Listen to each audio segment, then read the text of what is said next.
Die Here Jesus verwag van sy disippels om disippels te moet wees.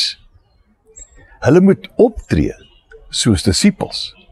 Hulle moet gesien kan word as disippels. En hoe gaan hulle dit regkry? Johannes 13 vers 34 tot 35 gee die antwoord. Ek gee julle 'n nuwe gebod. Julle moet mekaar lief hê. Soos ek julle liefhet, moet julle mekaar ook lief hê. As julle mekaar liefhet, sal almal weet dat julle disippels van my is.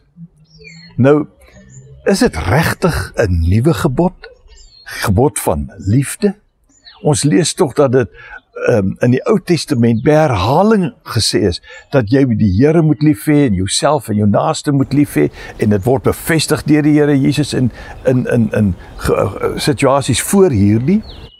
En nou noem hy dit 'n nuwe gebod.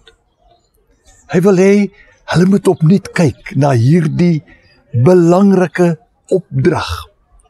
Julle moet mekaar lief hê, nie sodat julle kan hemel toe gaan nie, maar sodat die mense kan weet, julle is my disippels.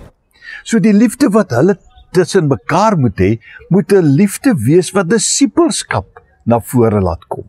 Met ander woorde, hulle onderlinge liefde, en daarmee ook liefde wat disippels oor die wêreld vir mekaar moet hê, moet 'n bewys wees van hulle disippelskap. Hulle deel wees van Jesus, hulle navolging van hom, hulle verkondiging van sy woord. Dit is die nuwe gebod, dat daar op 'n nuwe manier tussen mekaar geleef word, met die doel dat disippelskap na vore kom. Dis 'n groot opdrag, en ek dink nie ons besef altyd hoe belangrik dit is nie. Maar kom ons sorg dat waar ons as disippels met disippels te doen het, ons hierdie liefde laat geld onder mekaar.